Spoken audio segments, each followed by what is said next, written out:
Have you ever been in an argument and suddenly you're being accused of the very thing you know the other person is doing? Have you been called selfish, a liar, or manipulative, and it felt so profoundly backward that it made your head spin? What if I told you this isn't just a simple misunderstanding? What if it's a deliberate, though often unconscious, form of psychological warfare? This is the twisted world of narcissistic projection, and it's designed to make you the villain in a story they wrote. If that sounds familiar, you've likely experienced one of the most confusing and damaging tactics in a narcissist's playbook. It's called projection, and it's so much more than just blame shifting. It's a defense mechanism where a narcissist takes all their own unwanted flaws, behaviors, and insecurities and literally projects them onto someone else. They become the movie projector, and you become the blank screen where they play out a horror film starring a villain who looks just like you, but acts just like them. It's a mind-bending experience that leaves you feeling guilty, confused, and questioning your own sanity. Today, we're pulling back the curtain. We'll explore what projection is, why narcissists rely on it, the signs you're experiencing it, and most importantly, how to protect your mind and your reality from being twisted. At its most basic, projection is a defense mechanism we all use from time to time. Maybe you're feeling insecure about your own work performance, so you perceive a coworker as being extra critical. But for a narcissist, this isn't an occasional slip-up. It's a core part of how they operate. Think of the narcissist's identity as a house with a perfect, pristine facade. Inside, though, the basement is overflowing with shame, insecurity, envy, and emotional turmoil. To even admit those feelings exist would shatter their grandiose self-image, the very foundation of who they think they are. Their ego is so fragile it can't handle the truth that they are flawed. So what do? They can't get rid of the psychological junk, so they dump it on someone else's lawn. And that someone is usually the person closest to them, you. This isn't always conscious lying. It often happens on an unconscious level. The narcissist's denial can be so strong it becomes their reality. In their mind, you are the liar. You are the one pulling the strings. This is what makes it so incredibly insidious.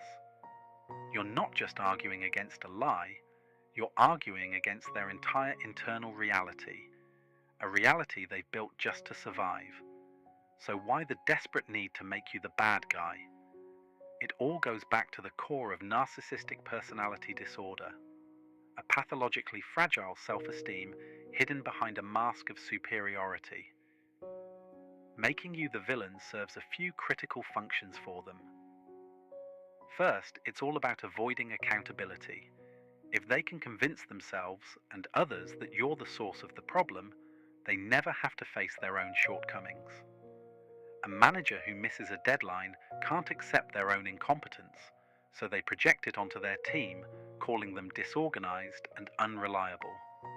Suddenly, their failure becomes your fault, and their self-image as a perfect leader stays intact. Second, it's a tool for maintaining control. When you're busy defending yourself against a storm of false accusations, you're disoriented and on the defensive. This puts the narcissist in the power position. They control the narrative, and you're forced to react. They will provoke you until you finally explode with frustration, and then calmly point and say, "See? You're the one who is unstable and overly emotional." They create the chaos and then blame you for it, a classic form of gaslighting that almost always accompanies projection. Finally, and most importantly, it's about preserving their fragile ego. The narcissist lives in a black and white world, good versus bad, superior versus inferior. For them to be the good guy, someone else has to be the bad guy. In any conflict, there can only be one winner. By painting you as the villain, they cement their own role as the hero, or more often, the misunderstood victim. This allows them to get sympathy and justify their behavior while completely discrediting you. Recognizing projection while it's happening is the first step to disarming it. Here are some of the most common signs that a narcissist is projecting their baggage onto you.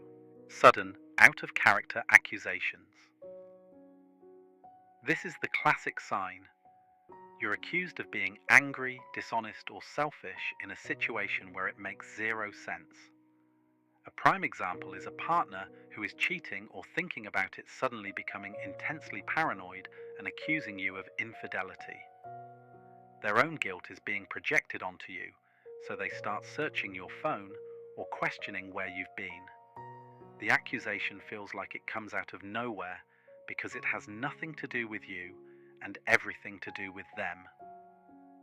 They accuse you of being the narcissist. This is a particularly cruel and confusing form of projection.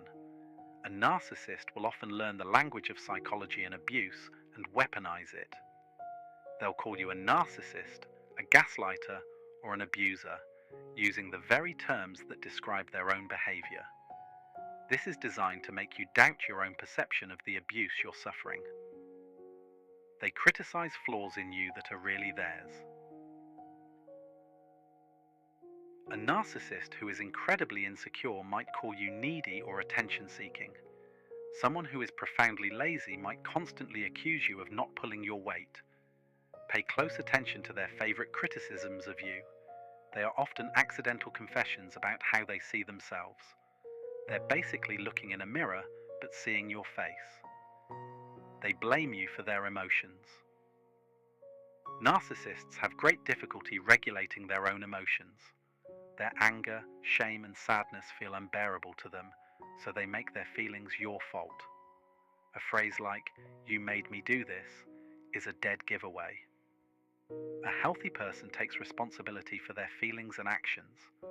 A narcissist outsources that job to you. They aren't angry because they lack impulse control. They're angry because you provoked them.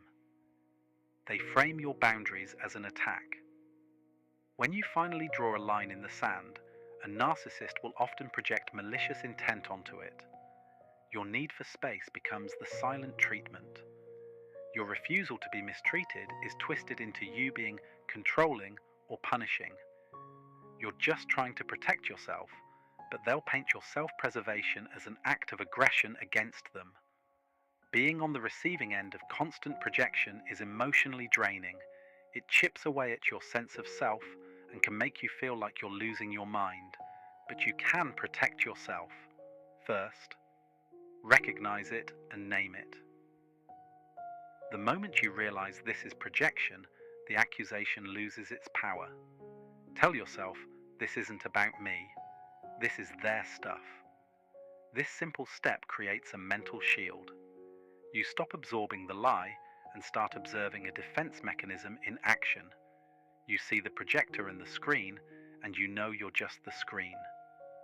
Second, do not argue or defend yourself. This is critical. A narcissist wants you to get defensive. It gives them attention, narcissistic supply, and validates the fake narrative that there's a real conflict. You will never, ever win an argument with someone who is really just fighting with a reflection of themselves. You can't reason someone out of a position they didn't reason themselves into. Instead, use disengaging statements. This is similar to the grey rock method, where you become as boring and unresponsive as a grey rock. Offer short, neutral, non-emotional replies. Things like, "I'm sorry you feel that way. I see things differently. I'm not going to have this conversation." These statements don't accept blame, but they refuse to escalate the conflict. You are calmly declining to play the role they've assigned you. Fourth, stay grounded in your own reality. Projection is gaslighting, and it's meant to make you doubt yourself. It is vital to have anchors to your own reality. Keep a private journal to detail events as they actually happened. Talk to a trusted friend, family member, or a therapist who understands narcissistic abuse. These external voices will remind you that you're not crazy and that what you're going through is real. Your perception is valid. Finally, evaluate the relationship. While you can manage moments of projection, you have to ask yourself if a relationship with someone who uses you as a dumpster for their own self-hatred is sustainable. In many cases, the only way to truly stop the projection is to remove the screen. This might mean limiting contact or, in some cases, ending the relationship altogether to get your peace and your mind back. Narcissistic projection is a disorienting and painful form of psychological manipulation. It's a desperate move by a fragile person to avoid their own inner darkness by making you the villain.